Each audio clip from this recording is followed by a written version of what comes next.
84 ஈரானிய வீரர்களுடைய உடல்களை உடனடியாக கொழும்பில் இருக்கிற ஈரானிய தூதரகத்திடம் ஒப்படைக்கும்படி நீதிமன்றம் அதிரடியான உத்தரவொன்றை பிறப்பித்திருக்கிறது. இந்த உத்தரவு இன்று புதன்கிழமை பிறப்பிக்கப்பட்டிருக்கிறது. என்ன நடந்தது சொன்னால், காலி மாவட்டத்துக்கான பிரதம நீதியரசர், அவருடைய பேர் சமீர தொடங்கொட, அவர் தான் இந்த உத்தரவை பிறப்பித்திருக்கிறார். என்னென்னு சொன்னால், காலி மாவட்டத்துக்கான துறைமுக போலீஸ் இருக்கிறது தானே, அவையெல்லாம் நீதிமன்றத்தில் போயிட்டு இந்த மாதிரி ஒரு வேண்டுகோள் ஒன்றை வைத்திருக்கிறார்கள். இப்படி நாங்கள் 84 உடல்களை கைப்பற்றி, என்னோட அவையில் நம்ம கைப்பற்றி கொண்டு வந்தது 84 உடல்களை கைப்பற்றி கொண்டு வந்து இந்த ஹாஸ்பிட்டலில் வச்சுக்கிறோம். அதுவும் வைத்தியசாலையில் வைக்கிறதுக்கு இடம் இல்லை, அங்கே போதிய அளவு வசதி இல்லை. அதனால் 2 கண்டெய்னர்ஸை ஹாய பண்ணி அதுக்குள்ளே வச்சிருக்கிறோம். எனவே என்னதான் செய்கிறேன்னு சொல்லி போலீஸ் கேட்டிருக்குது நீதிமன்றத்தில். அதுக்கு இன்றைக்கு காலி மாவட்டத்துக்கான பிரதம நீதியரசர் இந்த தீர்ப்பை வழங்கியிருக்கிறார். உடனடியாக ஈரானிய தூதரகத்தை ஒப்படைக்க சொல்லி, என்னென்னா அந்த பொடிஸை கனகாலம் வச்சிருக்கவும் மேலாது. என்னென்னு சொன்னால், எவ்வளோ காலத்துக்கு அந்த குடிரொட்டிக்க வைக்கிறது. அப்போ அது மட்டும் இல்லாமல் அந்த உடல்கள் சிதைவடைய ஆரம்பிச்சிருக்காம்.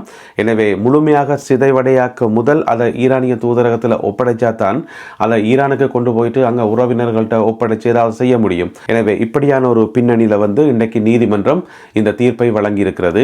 எனவே எப்போ இது ஒப்படைக்கப்படும், எப்போ இது ஈரானுக்கு எடுத்து செல்லப்படும் என்றது நாங்கள் பொறுத்திருந்தான் பார்க்கணும். மேலதிக தகவல்களுக்காக காத்திருப்போம். இதுக்கிடையில் உடல்களை ஒப்படைக்கக்கூடாதுன்னு சொல்லி சில மறைமுகமான அழுத்தங்கள் இருப்பதாகவும் சொல்லப்படுகிறது. நீதிமன்றத்தினுடைய தீர்ப்பு இப்படி சொல்லுது. எனவே என்ன நடக்கப் போகிறது என்பதை பொறுத்திருந்து பார்ப்போம். குற்றப்புலனாய்வு பிரிவினர் மிக மிக முக்கியமான வழக்கு ஒன்றை மீளவும் விசாரிக்க ஆரம்பித்திருக்கிறார்கள். இந்த வழக்கு விசாரணையின் மூலம் பல அரசியல்வாதிகளுக்கு சிக்கல் ஏற்படும் என்று சொல்லி எதிர்பார்க்கப்படுகிறது. என்ன வழக்கு என்று சொன்னால், மாகந்துரே மதுஸ் வழக்கு. அதாவது மாகந்துரே மதுஸ் என்றது ஒரு பிரபலமான பாதாள உலக குழு உறுப்பினர். அவர் கைது செய்யப்பட்டு கொழும்பு குற்றத்தடுப்பு பிரிவில் வைக்கப்பட்டிருந்தவர். அப்படி வைக்கப்பட்டிருக்கக்குள்ள இதுக்கிடையில மாகந்துரே மதுஸை பற்றி நீங்கள் கேள்விப்பட்டிருப்பீங்கள். சுருக்கமாக சொல்கிறேன். அதாவது இலங்கையில் இருக்கக்கூடிய மிக மிக முக்கியமான அரசியல்வாதிகளோட சம்பந்தப்பட்ட ஒரு பாதாள உலக குழு உறுப்பினர் தான் இவர். அதாவது அந்தந்த அரசியல்வாதிகளினுடைய ஒரு முக்கியமான அடியாளண்டு வைங்கோவன். அப்போ இவருக்கு தெரியாத ரகசியம் ஒன்றும் இல்லையா. நிறைய அரசியல்வாதிகள், கிட்டத்தட்ட 75-80 அரசியல்வாதிகளுடைய தனிப்பட்ட தகவல்கள், அவர்கள் செய்த வேலைகள் எல்லாமே இவருக்கு தெரியுமா. ஏன்னு இவர் தான் செய்து கொடுக்கிறது. எனவே இவரை உயிரோட விட்டால் ஆபத்து, நிறைய பேற்ற தலைகள் உருளுமண்டா போல என்ன செய்திருக்கணும், கொழும்பு குற்றத்தடுப்பு பிரிவில் வச்சிருந்தது. 2020ஆம் ஆண்டு அக்டோபர் மாதம் 20ஆம் தேதி ஒரு சம்பவம் நடக்குது. அன்றைக்கு மாளிகாவத்த பகுதிக்கு போலீஸார் இவரை கூட்டிக் கொண்டு போயினோம். ஏன்னு சொன்னால், அங்கே ஒரு இடத்துல போதைப் பொருள் புதைச்சி வச்சு கிடக்குது, இவர் காட்ட போகிறாருன்னு சொல்லி கூட்டிக் கொண்டு போன இடத்துல பார்த்தீங்கன்னு சொன்னால், அங்கே அடையாளம் தெரியாத 2 துப்பாக்கிதாரிகள் இவர் மேலே துப்பாக்கியால் சுட்டதால் அவர் அந்த இடத்துலையே கொல்லப்படுறார். அப்போ 2020ஆம் ஆண்டு அக்டோபர் மாதம் 20ஆம் தேதி மாகந்துரே மதுஸ் கொல்லப்படுறார். இப்போ போலீஸ் கஸ்டடிக்குள்ளே போலீஸாருடைய பலத்த பாதுகாப்பின் கீழே. இப்போ ஒரு சாதாரண ஆளை கூட்டிக் கொண்டு போகிறதுக்கே 4-5 போலீஸார் கூட போவினோம். இது மிக முக்கியமான ஒரு பாதாள உலக குழு உறுப்பினர். அப்போ எவ்வளோ போலீஸ் கூட போயிருக்கணும். எனவே அவ்வளவு போலீஸாரை மீறி 2 பேர் அடையாளம் தெரியாத நபர்களாம். அந்த அடையாளம் தெரியாத 2 நபர்களும் இவர் மேலே துப்பாக்கியால் சுட்டு போட்டு தப்பி ஓடிட்டோம். அந்த அடையாளம் தெரியாத 2 நபர்களையும் போலீஸ் ஏன் சுடையல் என்ற ஒரு கேள்வி இருக்குதானே. அப்போ சுடும் வரைக்கும் போலீஸ் என்ன பார்த்து கொண்டு என்ற ஒரு கேள்வி இருக்குதானே. அது எல்லாருக்குமே தெரியும். இது சாட்சியம் அளிக்கப்பட்டிருக்கிறது. நிறைய அரசியல்வாதிகளை காப்பாற்றுறதுக்காக இந்த சாட்சியம் அளிக்கப்பட்டிருக்கு சொல்லி. அதுக்கு பிறகு பார்த்தீங்கன்னு சொன்னால், அந்த வழக்கை ஒழுங்காக விசாரித்து அதில் சம்பந்தப்பட்டாக்களை கைது செய்யவும் இல்லை, அதை தூக்கி ஒரு ஓரமாக போட்டு தங்கடவே போலீஸ் அந்த காலத்தில். பிறகு ஆட்சி மாறின பிறகு இப்போ தான் ஒரு பழைய வழக்குகளை தோண்டி எடுக்கப்படுது. அந்த அடிப்படையில் இந்த வழக்கும் எடுக்கப்பட்டிருக்கிறது. அப்போ குற்றப்புலனாய்வு பிரிவினர் என்ன செய்ய போயினோம் என்று சொன்னால், முதல் கட்டமாக இந்த கூட்டிக் கொண்டு போச்சுனமே போலீஸ் மாளிகாவத்தை கூட்டிக் கொண்டு போச்சுன்னு தானே, அவளா போலீஸ் உத்தியோகத்தர்களும் இப்போ இருக்கிறது தானே.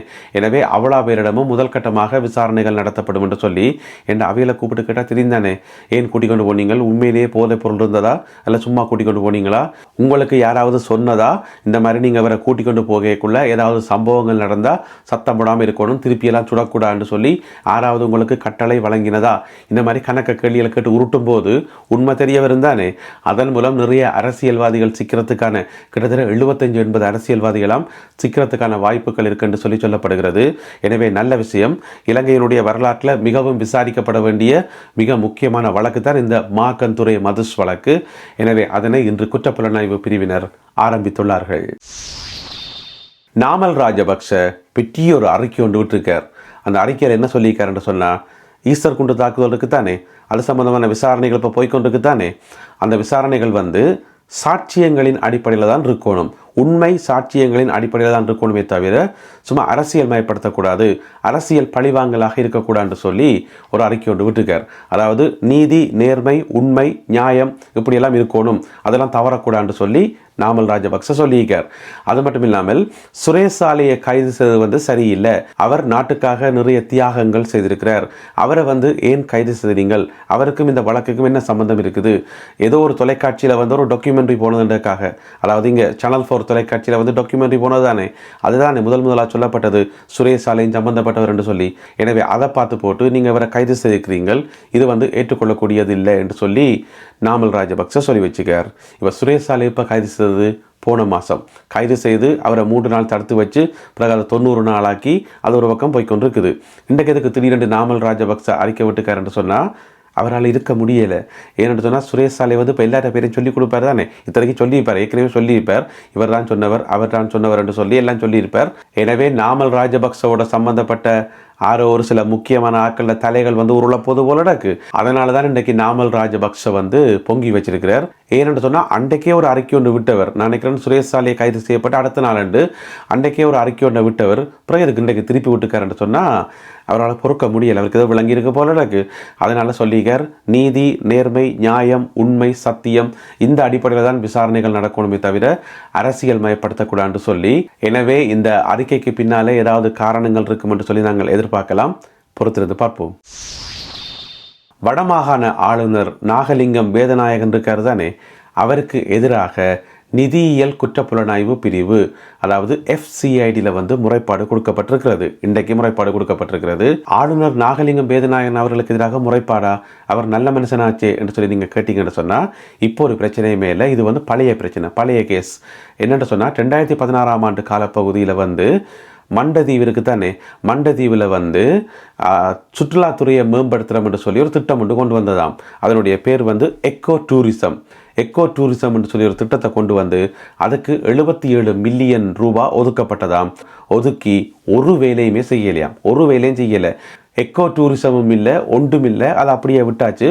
அந்த 77 மில்லியன் ரூபாயும் அரசாங்கத்துக்கு நஷ்டம் என்று சொல்லி இன்றைக்கு இந்த வழக்கு போடப்பட்டிருக்கிறது. எனவே இது சம்பந்தமாக விசாரிக்க சொல்லி அப்போ இதில் ஆளுநர் நாகலிங்கம் வேதநாயகன் எப்படி சம்பந்தப்படுறார் என்று சொன்னால், அந்த காலப்பகுதியில் யாழ் மாவட்ட அரசாங்க அதிபராக இருந்தது யார், இப்போ இருக்கிற ஆளுநர் தானே.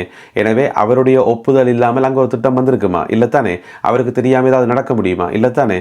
எனவே அது சம்பந்தமாக விசாரிக்கணும் என்று சொல்லி, அது மட்டும் இல்லாமல் வேலணை பிரதேச செயலாளர்களாக இருந்த 2 பேர், அந்த காலப்பகுதியில் இருந்த 2 பேர், அவர்களுக்கு எதிராகவும் இந்த வழக்கு விசாரிக்கப்படணும் என்று சொல்லி இன்றைக்கு முறைப்பாடு கொடுக்கப்பட்டிருக்கிறது. முறைப்பாடு கொடுத்ததாருன்னு பார்த்தீங்கன்னு சொன்னால் வேலணை பிரதேச சபையினுடைய ஒரு உறுப்பினர். இப்போ நீங்கள் படத்தில் பார்க்குற இவர் அந்த உறுப்பினர் மட்டுமில்லாமல் தீவக முன்னேற்ற கழகம் என்று சொல்லப்படுற ஒரு அமைப்பினுடைய தலைவரும் இவர் தானாம். அவருடைய பேர் எஸ் பிரகலாதன்.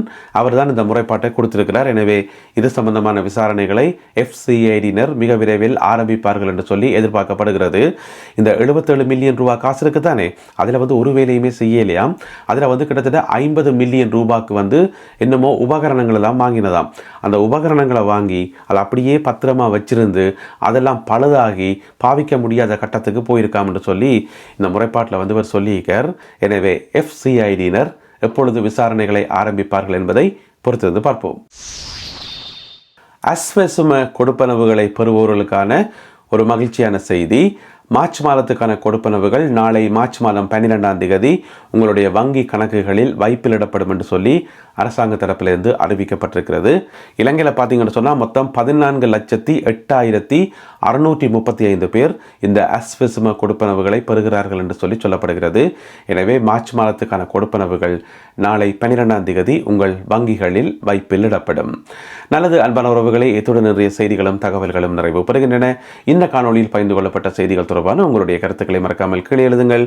மீண்டும் சந்திப்போம் உறவுகளே. நன்றி, வணக்கம்.